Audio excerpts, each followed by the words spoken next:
So I am Paula, and I'm very happy to be able to work with Ukrainian refugees. It is very hard sometimes.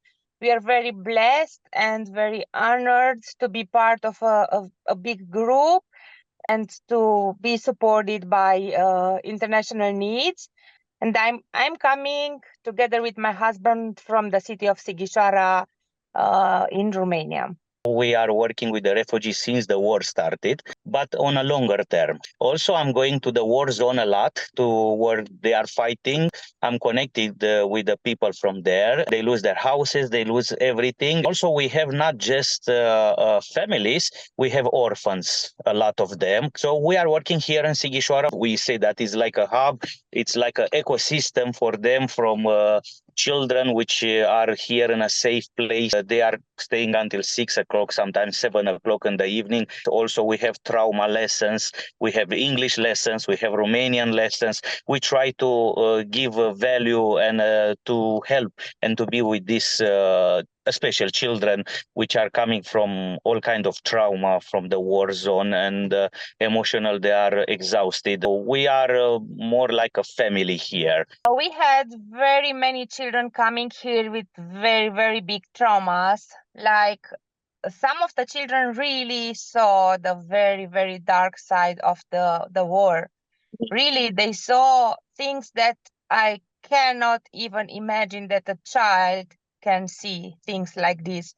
They came here not being able to talk at all. So we had children 8, 9, 10 years old that couldn't speak for almost 2 months.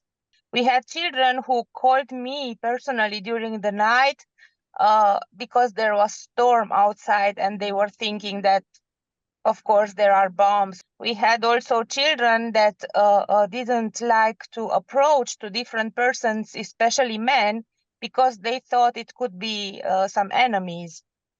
Even one day, a mother with her daughter came here to us, and the mother was crying all the time. So the girl, she was 4 years old. She didn't feel any compassion anymore from her mom, any love. So she was just jumping to seek our attention. She was putting the hands on our throat and she was pinching, and she didn't know how to feel some love from somebody. So just very, very deep traumas. A lot of children got very sick because of the traumas and because of what they saw there. It's imaginable. We heard so many stories about all kind of things that they saw that really I cannot even express. Sometimes I just told the translators, the interpreters, please, I do not want to hear anymore because I cannot believe that a child of this age could ever have seen this dark side. And yeah, there are children who will probably need to live all their lives having in their minds these pictures. I just heard what they saw. So lots of therapies will be needed for children like this. I'm very sure about it. Children are connected with the children from the war zone and they are speaking on each other, this diet from our area. So the trauma is still continue. They feel safe here and they're so happy to have peace.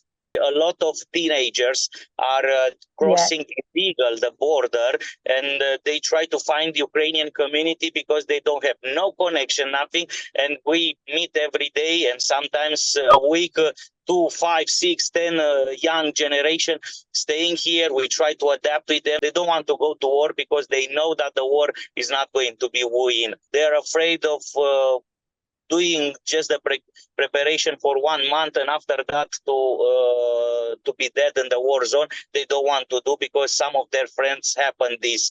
So I receive a lot of young generation now and also seniors Before we had mothers with children, and in the few days they are asking me, which I have this question almost every day, tell me what to do with my life, tell me a plan. I don't know what will be next. Well, I don't know where we are going, and we try to communicate with them to adjust, to stay here. Before we had been alone with Google Translate with them.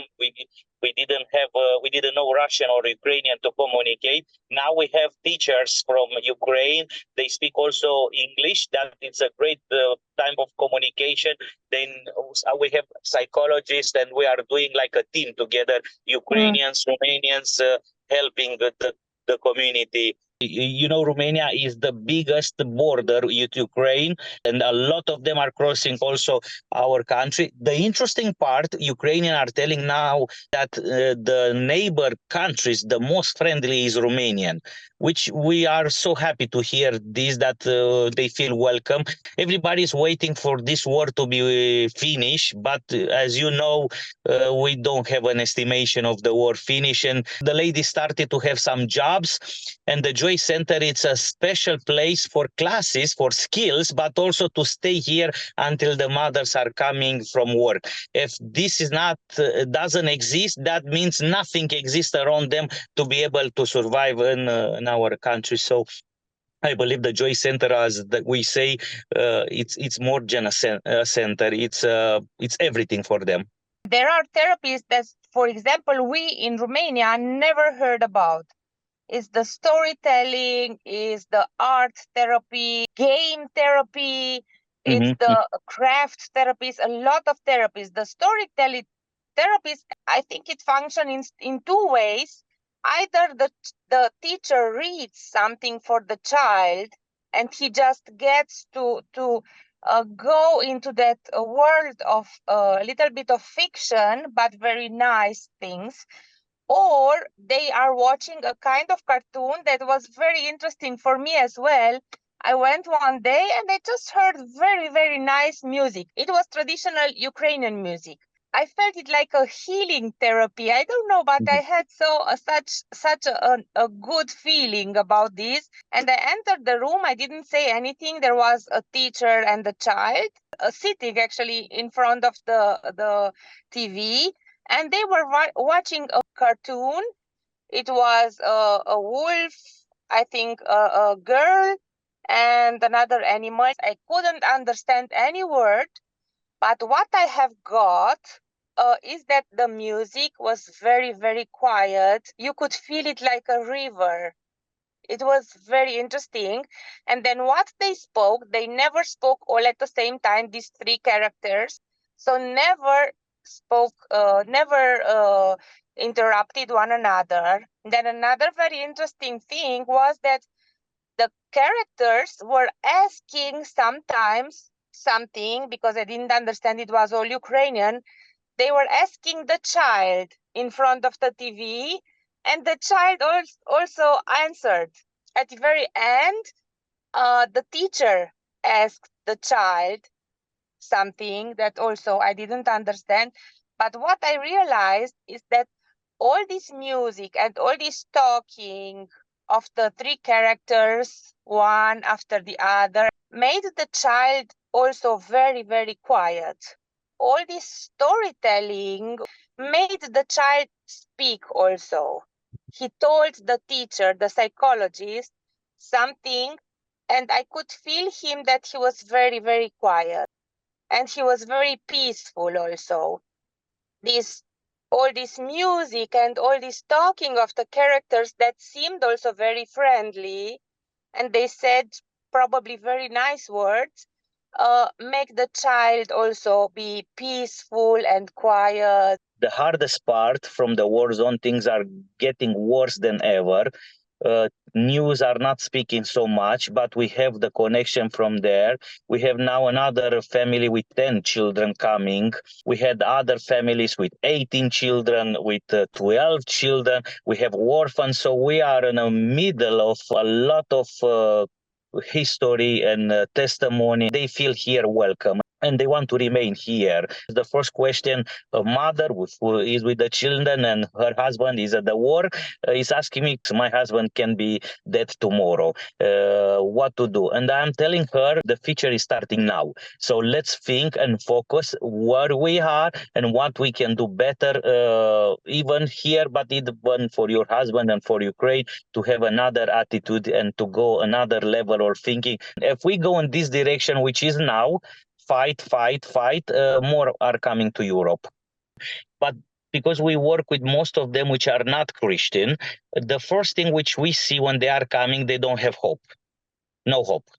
No hope what to do next. No hope what to do, what will happen. They see just the end of the life. So when they are coming here, we try to put hope.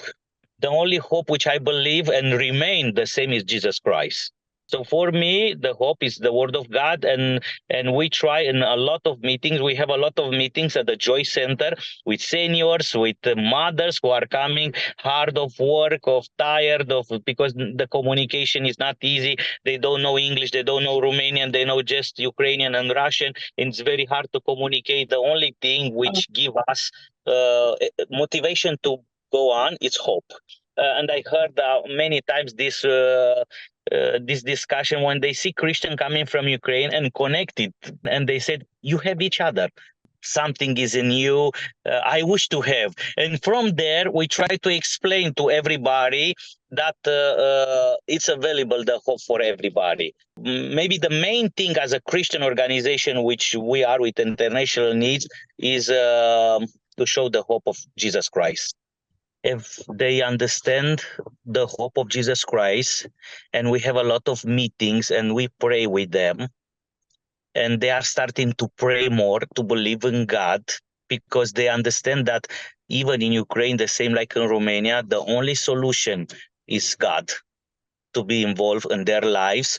We saw a lot of ladies changing their lives after that. They changed the thinking, the mentality, because Jesus Christ changed everything in their hearts. So we have a alpha course.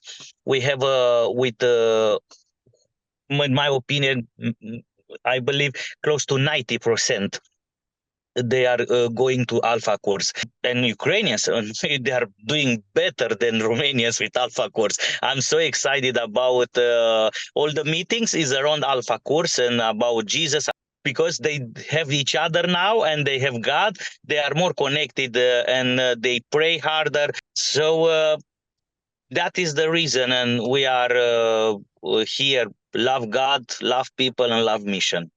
We are waiting for another family with 10 children, and out of these children, I think 8 will be in 2 in kindergarten and 6 in a Joy Center. So it's probably we will have 80 total, 78, 80. Out of these, about 17 will be kindergarten, and the rest will be Joy Center. And very much they depend on each other. So if a child of 7 years old is coming to our Joy Center and he has a brother or a sister who is like maybe 16 or 17, they will come as well, because they are part of the trauma family, part of the therapies, because we usually try also to do family therapies. That means all the children in a family, they are coming to be part of the same therapy. So it goes easier for the younger ones. We started with the kindergarten, and our main focus is the kindergarten. Yes. But we found ourselves that it's also very important also the others to be part of the trauma lessons. And also the mothers are coming sometimes from work 6 o'clock in the evening, and they don't have nowhere to stay. That's why everybody is staying at Joy Center. So for us, it's a good place that we can invest in all the generations. You are helping us with people hiring. Now we have a little challenge. We had a help from an organization who helped us to pay the rent of the Joy Center. and they collapsed a few weeks ago. It's actually they collapsed with everything, and they announced us that they cannot help anymore. So we are praying that we will find a way to, because this joy center is very strategical for all the Ukrainian community, to some of them to walk, some of them to come with the bus, others to be able to buy food. That is a big struggle, which we are praying that God will open some doors to be able to pay this rent. Everybody's tired because the emotional part, being there. So pray for the strength. Pray for our team of not just the organization, voluntary, to continue to the same motivation. I am tired too, and many times after I'm hearing again testimony how their neighbor died, how their relative died, how they are feeling. Sometimes I go home and I need to be alone, and this feels all the team. The emotional part, I believe, is the hardest part to handle in this kind of trauma situation, because you cannot say you are not you just listen. You become part, and you are going to feel everything, and you are going to stay with them there every day and see and go with them. And so pray for this. Pray also that we will continue to show them the hope of Jesus. Yes, it's exactly the same. Like Florine said, we really need help in prayers for our emotional side. Hearing every day, almost every day, different stories and different things that children remember or that mothers remember, and Mhm. feeling their pain in our heart, it makes us one with them. And really, really need God's power for this. We really need God's strength for this. Also, please pray for the teachers, because they Mhm, are mhm. also sometimes overwhelmed, especially Exactly. our psychologist, Tatiana. She is sometimes overwhelmed, and she is also not feeling very well in her body. She has different Mhm. health problems. And please pray personally for Tanya. And she is a very good psychologist, and she really needs God's protection over her body and her soul, all her emotions. I know that God will provide everything we need always. Because I'm preparing for the next wave that our government announced us that to prepare with mattresses, all kind of things to receive more refugee in the winter. I believe we need to prepare for this. So if in the future will be a possibility to have more mattresses and what is needed, and also little more food for them, because when they are coming here, I still remember, I believe last year was a family traveling almost 1 week because they needed to go around where the bombs were, and nobody gave them something to eat. When she got an hour train station in the night, I was with Paola.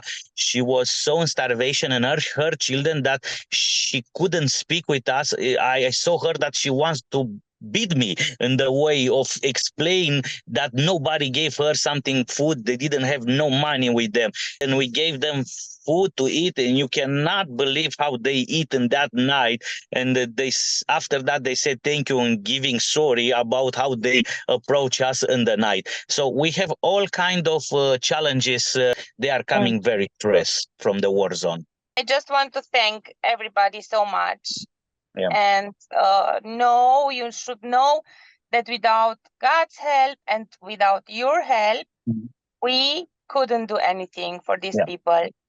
So we are really thankful for everything you do, and thank you for being our partners in Thank you. this so important ministry. Thank you so, so much. Thank you again. Yes. Thank you.